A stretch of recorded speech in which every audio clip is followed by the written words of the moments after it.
성경 말씀은 예레미야 20장 1절로 6절의 말씀인데요.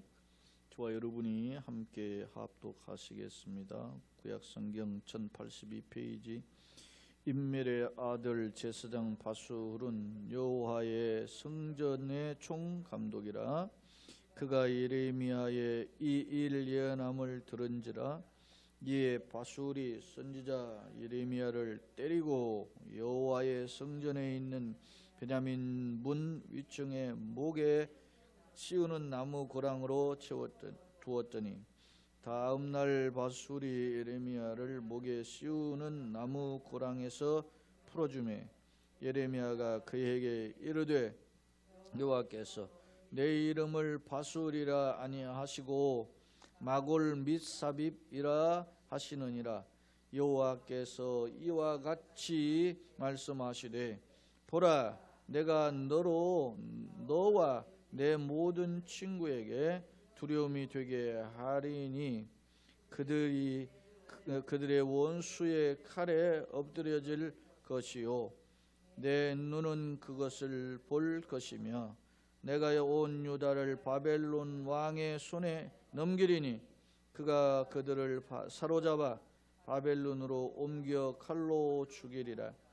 내가 또 이 성읍의 모든 부와 그 모든 소득과 그 모든 귀중품과 유다 왕들의 모든 보물을 그 원수의 손에 넘기리니 그들이 그것을 탈취하여 바벨론으로 가져가리라. 바술아, 너와 내 집에 사는 모든 사람이 포로되어 옮겨지리니 네가 바벨론에 이르러 거기서 죽어 거기 묻힐 것이라. 너와 너의 거짓 예언을 들은 내 모든 친구도 그와 같으리라 하셨느니라. 오늘은 예레미야 강의 42번째 시간으로 마골 및 삽입이라는 의미는 과연 뭔가에 대해서 말씀의 교훈을 살펴보고자 합니다.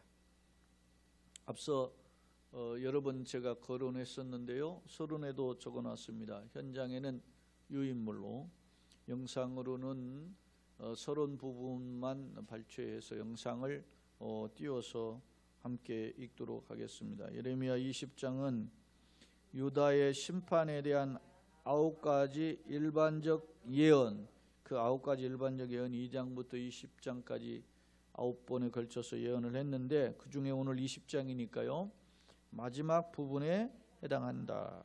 학자들은 역사적 시기를 요 2장부터 20장까지 역사적 시기를 여호야김의 통치 만렵으로 추정한다. 아마 기원전 597년 아마 이전, 아마 그 직전으로나 그 좀 더 전으로 추정하는데, 당시 예레미야는 바벨론의 침공을 앞둔 상태에서 절박한 심정으로 더 이상 희망이 없음을 선포하였음을 알 수 있다. 왜냐하면 기원전 597년은 바벨론의 2차 포로예요. 그럼 바벨론의 1차 포로가 된 때는 기원전 607년이에요. 이보다 한 10년 전. 그러니까 이미 바벨론에 한번 와서 건드렸고, 그리고 이제 두 번째 쳐들어오는 시기가 임박해 있음을 알 수 있어요. 그런데 여전히 당시 여호야김 왕은 누가? 본래 엘리야김이라고 그랬잖아요. 근데 애굽의 바로가 바로 누구가 그의 이름을 왕을 동생을 폐위시키고 엘리야김을 여호야김으로 바꾸고 그걸 왕을 세워가지고 이제 애굽을 섬긴단 말입니다. 근데 신흥 강대국으로 오니까 이 지금 바벨론이 쳐들어오니까 이스라엘은 내 뒷배는 애굽이다 이렇게 생각하고 잘 말을 안 듣는 거예요. 그러니까 그런 상황에서 한 번 1차 침공 겪었고 그래서 두려우니까 이 여호야김이 바벨론 한 3년 섬기다가 배반해 버렸어요. 그런 거죠. 그러니까 이게 인간의 판단은 하나님의 음성에 귀를 기울이는 자세가 아닌 인간의 판단은 어리석기 짝이 없는 거예요. 바로 이러한 상황에서 지금 이 일반적 예언이 9번이나 주어진 거예요. 2장에서 20장. 그러니까 21장은 이제 상황이 달라요. 21장은 이후 10년 뒤의 역사, 10년 약 한 8, 9년 뒤에 이야기가 기록이 돼요. 그때는 21장부터는 벌써 상황이 확 달라지는데 그건 뭐 그때 다음에 가서 뭐 살펴보도록 하고요. 이런 그런 바벨론의 두 번째 침공이 앞당쳐 있는데 그런 상황에서 선포했는데 그때 백성들의 반응은 어땠느냐? 백성들이 일일이 그 반응을 보면 우리가 지난 시간에도 살펴보았지만 19장의 마지막 절 15절에 보니까 만군의 여호와 이스라엘의 하나님께서 이와 같이 말씀하시는데 보라 내가 이 성읍에 대하여 선하는 모든 재앙을 이 성읍과 그 모든 촌락에 내리리니 이는 그들의 목을 곧게 하여 내 말을 뭐 듣지 않는다 그런 거예요. 듣지 않아요. 근데 그 듣지 않는 대표적인 모습이 오늘 20장에 기록되어 있는데 그 대표가 누구냐면 당시 성전의 총감독으로 있었던 바술의 태도를 통해서 우리가 엿볼 수 있어요. 우리는 성전 총감독이 바술 이렇게 되어 있는데 이제 제가 성경을 살펴보면서 자세히 설명할게요. 자, 우선 서론 부분을 마저 읽도록 하겠습니다. 자, 당시 예레미야는 바벨론 침공을 앞둔 상대에서 절박한 심정으로 더 이상 희망이 없음을 선포하였음을 알 수 있다. 그렇다면 당시 백성의 반응은 어땠을까? 본문은 바술의 핍박인데 백성들의 모습을 대변해 준다고 하겠다. 그럼 내용을 살펴보자 그랬어요. 자, 그러면 이제 성경으로 와서 1절 말씀을 보면 임멜의 아들 제사장 바술은 여호와의 성전 총감독이라. 그가 예레미야의 이 일 예언함을 들었다. 그렇게 기록해요. 자, 이 바술은 누군가? 이게 주목할 점은 이게 이 21장에도 바술이라는 사람이 등장하는데 여기에서 20장 1절에 나오는 바술은 누구예요? 임멜의 아들 제사장 바술이다. 한번 봅시다. 21장에도 보면은 나와요. 여호와께서 예레미야에게 말씀이 임하니라 시드기야 왕이 말기야의 아들 누구? 바술과 제사장 마아세의 아들 스바냐를 예레미야에게 보냈다 그러죠. 그러니까 벌써 왕도 다르고 제가 왕은 앞서 여호야김 왕이라 그랬잖아요. 근데 지금 왕은 시드기야예요. 근데 여호야김 왕과 시드기야 왕은 형제예요. 일종의 큰형과 막내 동생 이렇게 되면 될 수 있는데 그 중간에 왕이 또 하나 있어요. 여호야긴이라고 하는 왕이 있어요. 이 여호야긴은 여호야김의 아들이에요. 근데 이 여호야긴이 3개월밖에 안 하다가 이제 폐위되고 이제 시드기야가 왕이 되는 거거든요. 그러니까 상당수 시간이 흘렀음을 21장 알 수 있고 여기 보면 바술이라는 이름이 나오지만은 20장의 바술은 임멜의 아들 바술이고 21장의 바술은 말기야의 아들 바술이에요. 그러니까 동명이인이에요. 그런 것임을 알 수 있어요. 그래서 제가 이제 교재 본문에 바술 두 사람의 이야기를 본문에 있는데 그때 한번 더 살펴보도록 하고 자 그럼 바술은 어떤 사람인가? 제가 우리 나눠드린 교재에 적어놓았지만 이 바술은 호루스라는 뜻이라는 거예요. 호루스의 목. 호루스는 애굽의 신의 한 이름이에요. 그러니까 당시에는 신의 이름을 빙자한 이름이 있어요. 우리도 뭐 옛날에 뭐 태양신도 섬기고 달신도 섬기고 뭐 별신도 섬기잖아요.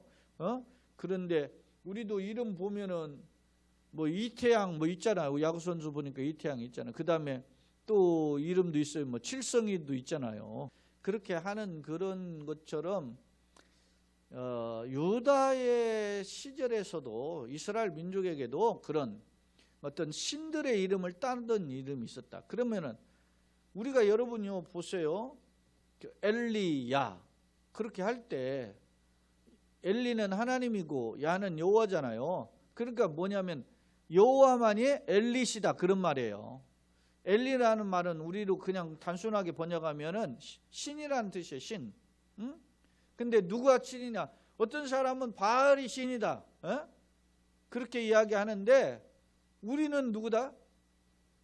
여호와만이 신이다. 그렇게 하니까 엘리야라는 이름이 바로 그런 거예요. 엘리사 같은 경우 예를 들어 하나 보면 엘리사, 사는 구원 그런 뜻이거든요. 엘리는 사. 그러니까 엘리만이 구원하시는 분이다. 하나님만이 구원자이시다. 그런 뜻이에요. 이사야가 그런 뜻 아니면 이사도 사가 구원 그런 뜻이잖아요. 이사도 구원이라는 말이에요. 이사 뭐가 누구만이 구원이에요? 여호와만이 구원이시다. 그런 뜻이에요. 그러니까 하나님과 관계된 이름들을 이렇게 해놓잖아요. 이스라엘이 전통이. 그런데 이게 나라가 이상하게 되려고 보니까 뭐예요? 바술 무슨 이름이에요? 애굽 신의 이름을 갖다 붙여버렸네.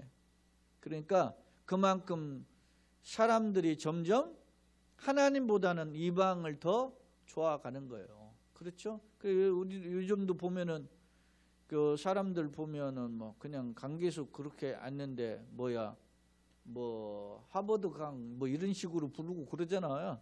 예? 외국인 따라가서 가지고 뭐 연예인들 보면은 무슨 뭐 그런 이름들 많이 있잖아요. 예? 뭐가 그렇게 좋은 건지 말이야. 예? 그렇게 자 그런 어떤 시대적 상황을 엿볼 수 있는데 그만큼 하나님에 대한 신앙보다는 어떤 세속화된 이방의 신앙에 끼웃거리는 이스라엘의 모습을 엿볼 수 단편적으로. 근데 앞서 우리가 계속 살펴보았잖아요. 이스라엘의 가장 큰 문제가 뭐예요? 이방의 우상숭배였어요. 그런데 지난 시간에는 무슨 우상숭배까지 했어요? 자녀를 저 흰놈의 아들의 골짜기에 가가지고 도벳 사당에다가 어떻게 해요? 불태워 버렸단 말이에요. 가장 극악한 우상숭배 행위. 그것을 본받을 정도로 이스라엘의 우상숭배에 만연되었다라는 점을 보여주고 있어요. 자, 바로 이러할 때 이 바술인사라는 사람이 성전의 여호와의 성전 총감독 이렇게 했어요. 이게 이제 학자들의 견해를 보면 총감독이 뭐냐? 성전의 총감독은 누가 총감독을 해요? 대제사장이 총감독이죠. 그런데 그러면 대제사장이라고 안 하고 왜 총감독이라고 했냐? 그러니까 이게 우리에게 시사하는 바가 있다는 거예요. 무슨 뜻이냐면 제사장의 경우는 제사를 하나님께 드리는 사람으로 인식이 되잖아요. 그런데 총감독은 뭐예요? 관리직이라는 거예요. 벼슬아치와 같은 거예요. 이게 성전을 일들을 관리하는. 그러니까 성전의 주된 일이 제사임에도 제사일보다는 요즘 뭐냐 사람들이 가져오는 거 가져다가 뭐 합니까?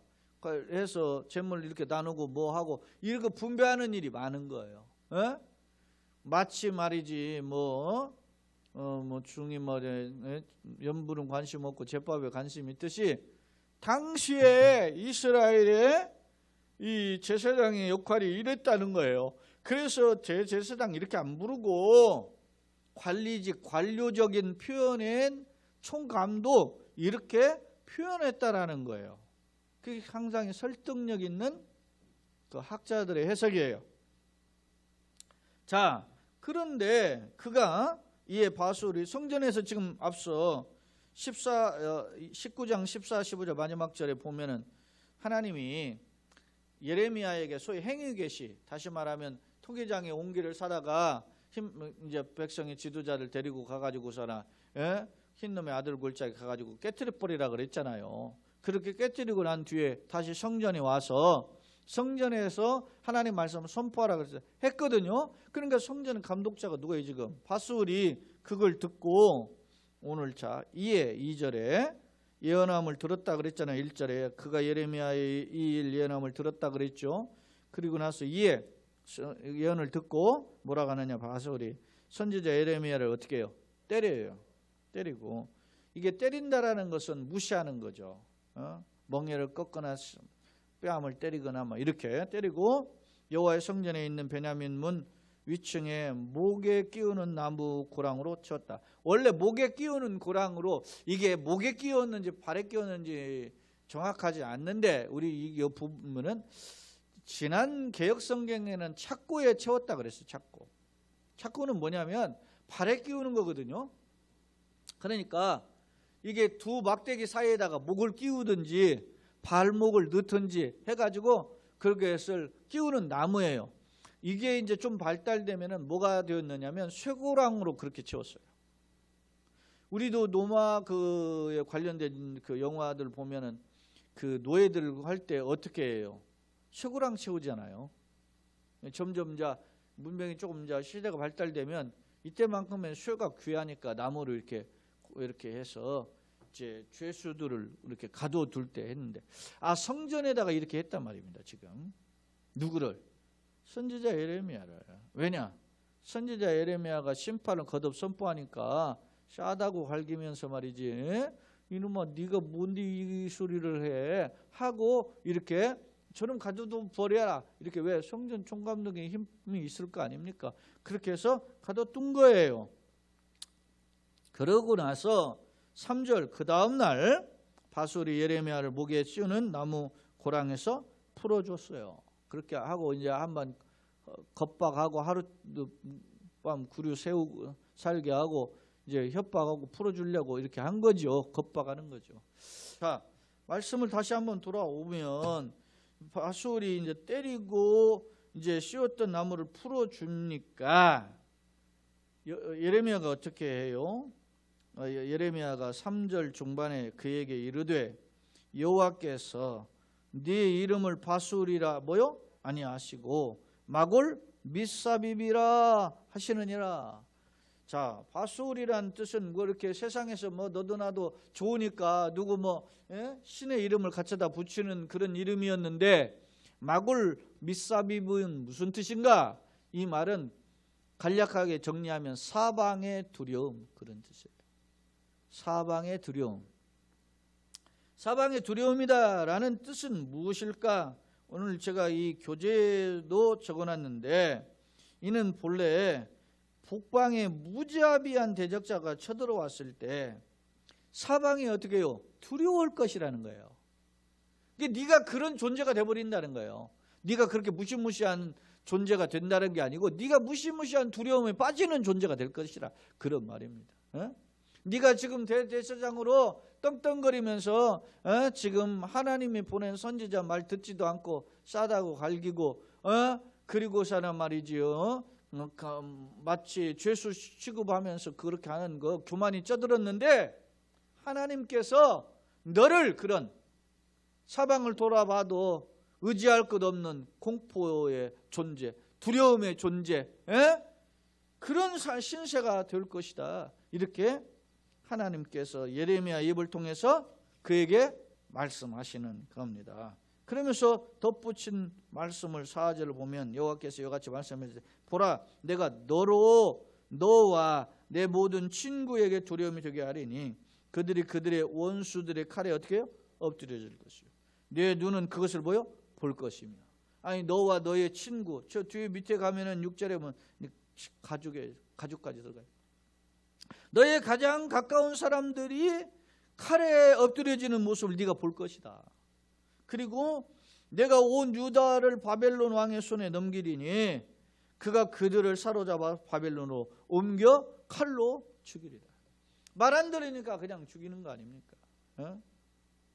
자, 그 여러분요, 그 예전에 보면 바벨론뿐만 아니라 당대 그 고대 근동이나 이런 전쟁의 역사에 보면 두 가지 선택길이 있어요. 어떻게 하느냐? 나는 항복을 안 하면 어떻게? 죽음을 택하는 거예요. 항복을 하면 뭘 해요? 당신 뜻대로 살겠습니다. 노예로 살겠습니다. 당신이 하라는 대로 하겠습니다. 그 둘 중에 하나를 선택해야 돼요. 그래서 노마 시대에도 보면은 그런 거죠. 노마가 전쟁에 포로를 잡아오는데 모든 포로를 잡아오는 거 아니에요. 항복 안 하면 다 죽이고, 잡아오는 포로들에게는 뭘 입혀요? 노마의 그 노예들의 옷을 입히는 거예요. 저 옷을 입히면 노예. 그리고 노마가 지나가면서 향을 뿌려요. 피비렌 나라는 곳에 향을 뿌려요. 그러면 그 향을 보면 아, 노마 군대가 왔다. 그런 걸 알게 하거든요. 그런 모습으로 하는 거죠. 그가 그 나라의 어떤 신분이었든 상관없어요. 일단 그 나라에 패배를 하면 노예가 되어버리는 거예요. 비참하죠. 높은 신분에 갈수록 비참함은 더 커지죠. 낮은 신분에 있는 사람들은 상실감이 아무래도 덜하죠.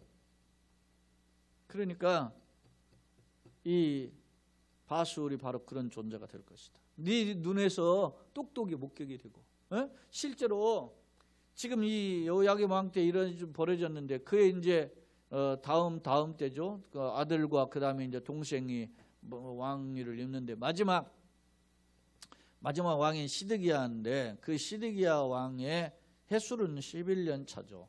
그때 나라가 망하는데 그 시드기야 왕 앞에서 두 왕 앞에서 아들들이 죽임을 당하고 눈을 뽑아버렸어요. 그 누가 왕을 일국의 왕을 그렇게 대우해버린 하나님을 떠난 사람들의 비참한 말로가 이렇다 하는 것을 성경은 보여주고 있어요. 자 여기 보면 내 눈은 그것을 볼 것이요 내가 온 유다를 바벨론 왕의 손에 넘기리니 그가 그들을 사로잡아 바벨론으로 옮겨 칼로 죽이리니. 그러니까 이게 일이 벌어져요. 바로 이어서 그게 바로 이어지는 게 기원전 597년에 바벨론에서 두 번째로 끌려가는 게 2차 포로 이렇게 해요. 왜냐 607년부터 끌려갔고 597년에 한 번 또 끌려가고 그 다음에 이제 580년 마지막 끌려가는데 그 607년부터 끌려갈 때부터 나중에 돌아와요. 고레스 왕의 조서를 받아가지고 돌아올 때가 538년이에요. 그러니까 607년부터 538년까지를 빼보면 횟수로 딱 포함하면 70년 차에 돌아오는 거예요. 끌려가던 차에서 돌아오는 차가 70년 차예요. 첫 번째 끌려가면서 첫 번째 돌아올 때까지. 그게 소위 바벨론 포로 70년. 자 5절 내가 또 이 성읍의 모든 부와 재물이죠. 그리고 모든 소득과 그 모든 귀중품과 가지고 있는 그동안 받았던 최고의 축복 자랑하는 것들이에요. 유다 왕들의 모든 보물을 그 원수의 손에 넘기는 거예요. 내가 다 구하고 노력하고 애쓰고 모아두었던 것을 다 그냥 넘겨주는 거죠. 속된 말로 죽 써서 뭐 준다 그러듯이 그동안 쌓아놓은 것이 다 빼앗기게 될 것이다. 누구에게? 바벨론의 원수의 손이 바벨론 왕이죠. 그들이 그것을 탈취하여 바벨론으로 가져가리라. 이 비참한 것입니다. 누구에게? 누구가 그렇다는 거예요? 여기 보면 유다 왕들의 모든 보물까지 빼앗기니까 뭐 말단의 백성들은 말할 것 없죠. 그런 비참함에 이를 것임을 지적하고 있어요. 그리고 이제 마지막 6절 바수라 너와 내 집에 사는 모든 사람이 포로가 되어 옮겨지리니 노예가 된다는 거죠. 네가 바벨론으로 이르러 거기서 죽어 거기 붙일 것이다. 비참한 거죠. 여러분 이스라엘은 더더욱 강하죠. 타양 객지에서 이방인에 의해서 객지에서 죽는 것은 비참한 비극적 죽음. 너와 너의 거짓 예언을 들은 여기에 힌트가 나와요. 너도 너가 죽을 뿐만 아니라 너의 뭘 들어요? 거짓 예언을 들은 네 모든 친구도 그와 같으리라. 그러니까 거짓 예언을 한 대표적인 사람이 누구였다? 바술이었다라는 점을 엿볼 수 있어요. 자, 한번 보겠습니다. 14장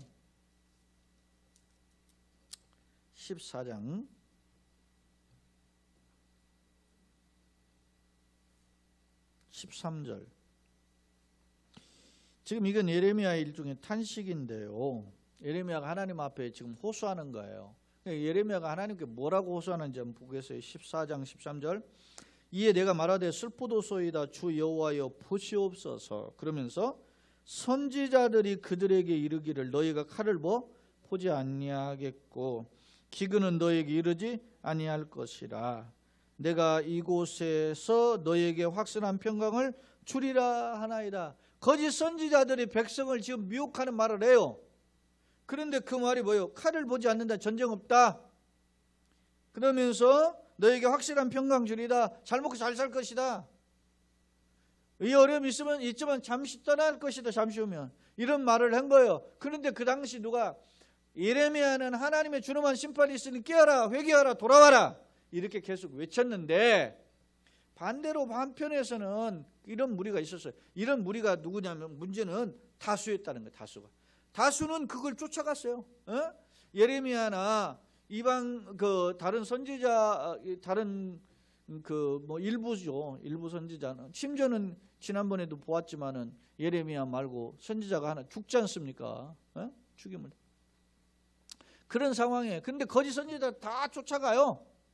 이런 상황에 누가 이 바수울이 당시 성전의 총감독인데 대제사장인 이 사람이 하나님 말씀을 듣고 순종하고 그래 우리가 이 말씀을 들어보니까 선지자의 말 옳다. 우리가 잘못했다. 깨어있자. 이렇게 이야기해 두는데 야 웃기는 소리 하지 마. 이렇게 하죠. 나중에 보면은 하나냐라고 하는 선지자가 예레미야의 멍에를 꺾어버리잖아요. 그런 일들까지 벌어지는 일이 있습니다. 그런 지도자, 거짓 지도자죠. 잘못된 지도자, 백성을 망하게 한 지도자, 이런 자들은 어떻게 해요? 마골 밑삽입이 될 것이다. 사랑방의 두려움에 뭘 목격하고 네가 그런 존재 아래 거하게 될 것이다. 그런 거예요. 그러면서 그 대표적으로 왕까지도 다 왕에 있는 보물도 다 빼앗기지만 너도 너의 가정도 다 빼앗기고 너도 그 바벨론을 끌려가고 거기서 죽고 그런 하나님의 준엄한 심판 아래 있게 될 것이다. 그렇게 이야기해요. 자, 이제 한번 교재로 와서 말씀의 내용을 한번 정리해 보도록 하겠습니다. 바수울은 그 한마디로 거짓 예언자였음을 알 수 있는 거죠. 자, 바수울에 대한 기록과 예레미야의 선포 그 내용을 한번 요약한 내용을 한번 보겠습니다. 첫 번째 이제 두 명의 바수울이 있죠. 21장에 나오는데 이제 먼저 좀 혼동이 되지 않게 하기 위해서 제가 미리 선을 그은 거예요. 임멜의 아들 바수울이 있고 말기야의 아들 바수울이 있는데 오늘 본문에 20장에 나온 사람은 임멜의 아들이고 그 다음에 말기야의 아들 바수울은 21장에 나오는데 미리 이제 당겨서 한번 보겠어요. 자, 여호야김 때 성전 총감독 임멜의 아들 바수울이죠. 대제사장으로 하나님의 뜻을 외면하고 선지자를 핍박해. 앞서 예레미야 때리잖아요. 그리고 가둬버리잖아요. 그렇게 했는데 결국에는 바벨론에 끌려가 죽을 것을 경고받았다. 우리가 내 미래 일을 알면은 이따위로 살겠습니까? 그러니까 그만큼 인간이 똑똑하고 대단한 것 같은데 그만큼 무지하고 어리석은 게 인간의 모습이에요. 특히 바수울이 당시에 성전의 총감독이었던 바수울이 그랬다면 우리가 한번 다시금 되새김을 해보아야 되는 거예요. 두 번째 말기야의 아들 바수울인데 이 사람 이제 다다음 시간에 이제 살펴보겠는데요. 시드기야의 신하로 왕에게 예레미야를 죽일 것을 권하고 이게 나와요. 이제 38장에 보면 바수울 이야기가 또 나오는데 거기에 보면 4절에 예레미야를 차라리 죽여버립시다. 그렇게 하고 예레미야를 자기 집 구덩이에다가 던져가지고 진흙 구덩이에다가 그냥 그 진창에 거기에 성경으로 이제 예전에는 진흙인 지금은 진창으로 바뀌었는데 그렇게 거기에 가둬둬버려요. 이게 또 이게 말기야에도 바수울이라는 놈들이 다 나쁜 여기 지금 예레미야 등장하는 보면 그런 것임을 알 수 있어요. 그래서 이러한 하나님의 가장 가까운 곳에서 하나님 뜻대로 살아야 되는데 그렇지 않은 자들인 바수울이죠. 어떻게 보면 사무엘 선지자 시대에 어린 사무엘 시대에 엘리 대제사장이 있었는데 엘리 제사장이 그 두 아들이 막 홈냐 그 변화수 이 두 아들이 어떻게 합니까? 아주 악한 짓을 하잖아요. 심지어 성전에 있는 제사드린 고기를 지가 먼저 먹고 성전에서 마치 하나님께 수종들은 그 여성을 건드려가지고 동침하고 못된 짓을 하는 거죠. 요즘 뭡니까? 비서 조금 성추행한 부분만 했는데도 난리 나잖아요. 그렇게 하는데 이 일개 시장이 뭐지? 그런 것도 말이지 이 한 방에 훅 가는데 하나님 앞에서 한 짓인데 이거 심판 모면할 수 없죠. 오늘 이 본문은 강력한 경고예요. 이게 근데 바술이 이런 하나님의 뜻을 거스리고 하니까 어떻게 해요? 선포하잖아요. 너희 이름은 뭐야? 마골 밋사비비라. 그렇게 이야기하는 사방의 두려움이란 뜻인데 선지자를 때린 행위는 하나님 말씀을 거부한 것으로 이에 대한 형벌은 준엄한 심판을 피할 수 없다라고 하는 점을 오늘 말씀을 통해서 보여줍니다. 자, 이제 말씀을 한번 요약해 가지고 한번 정리해 보도록 하겠습니다. 자, 교재에도 있고 여러분들 영상으로도 온 멜준말을 한번 보겠습니다. 본문은 앞서 예레미야의 상징적 행위, 다시 말하면 지금 20장인데 19장에서 하나님께서 소위 상징적 행위를 행위 계시라 그랬어요. 상징적 행위는 토기장의 옹기를 사다가 흰놈의 아들의 골짜기에 가가지고 그것을 깨뜨려 버려라. 너희가 왜 이걸 깨뜨리냐면 이스라엘이 그걸 잘 알아요. 왜냐? 흰놈의 아들 골짜기는 어떻게 해요? 저 온갖 잡동사니를 버리는 곳이기 때문에 성전에 그 뭡니까? 이 하사드문 가가지고 거기에 물을 통해 가지고서는 막 버린 거예요. 다 쓰레기를 우물을 어디에다? 흰놈의 아들의 골짜기 버린 거예요. 그런 것처럼 하나님께서 예레미야에게 옹기를 가지고 토기장을 가지고 일종의 우리로 말하면 오늘날로 말하면 물병과 같은 거죠. 가지고 가가지고 흰놈의 아들 골짜기 깨뜨려 버리라 그랬어요. 그러면서 너희가 이 물병이 깨져서 너희들도 버리고 그러는 것처럼 이 물병이 깨지는 것처럼 하나님이 준엄하게 심판하실 것이다. 이렇게 경고했어요. 근데 그 경고를 들으면 야 이게 뭔가 우리가 큰일 났다. 정신 차리자. 이래야 되는데 그렇지 않았어요. 그 대표적으로 누가 바술이 선지자를 때리고 예레미야를 때리고 반응이죠. 그 성전에 선포한 설교에 대한 제사장의 성전 총감독 바술의 반응이며 그 행위에 대한 심판적. 그 행위가 예레미야를 때렸고 예레미야를 가둬버렸잖아요.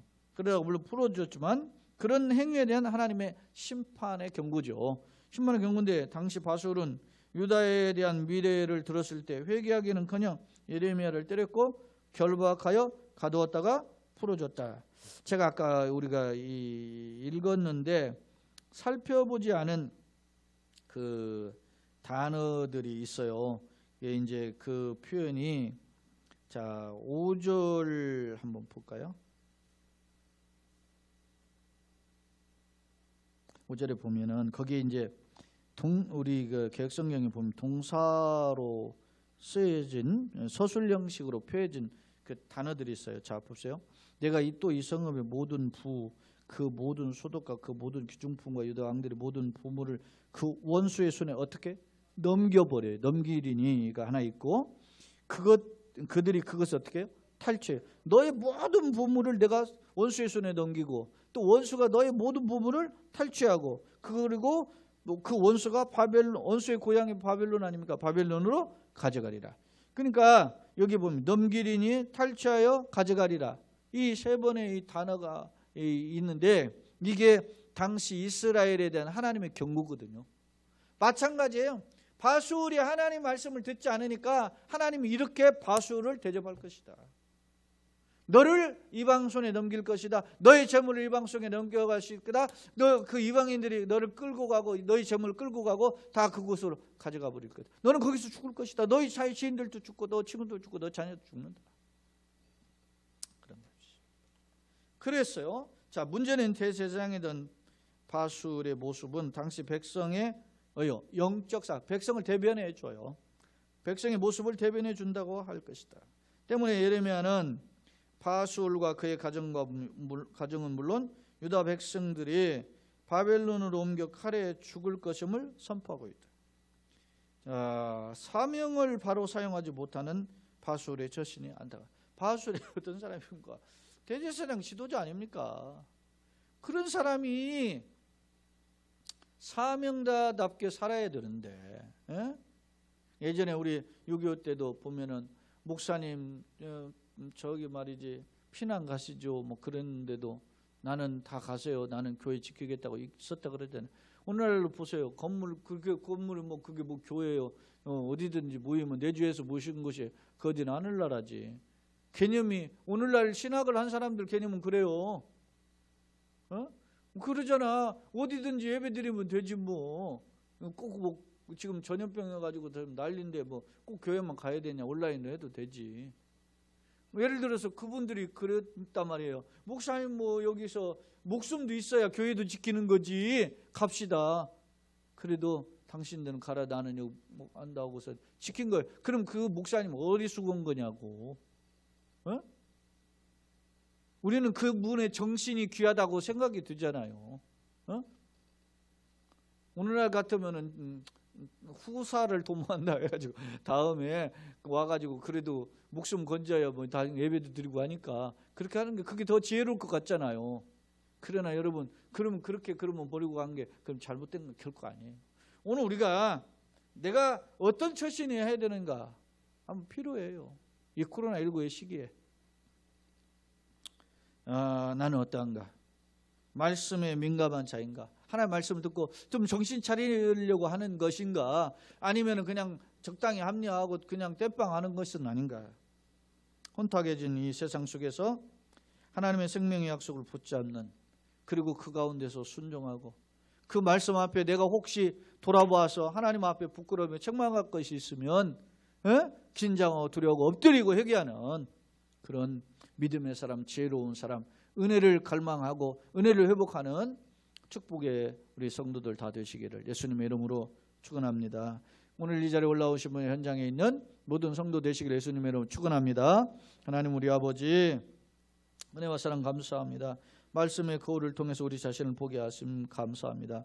바수리에 얼마나 귀한 하나님의 사명자의 주도자였습니까? 그러나 그럼에도 불구하고 그가 거짓을 쫓아가다가 하나님의 말씀을 바로 듣지 못하고 결국에는 정말로 황망한 사방의 두려움이 되는 존재가 되어버렸습니다. 하나님, 우리가 이 말씀의 거울을 통해서 우리 자신을 돌아보고 교회와 가정을 돌아보고 이 땅의 한국교회를 돌아보는 지혜를 얻게 하시고 하나님 앞에 다시 한번 은혜를 회복하며 바로 서는 축복의 성도들이 되게 하시고 그런 교회 가정 되게 하여 주옵소서.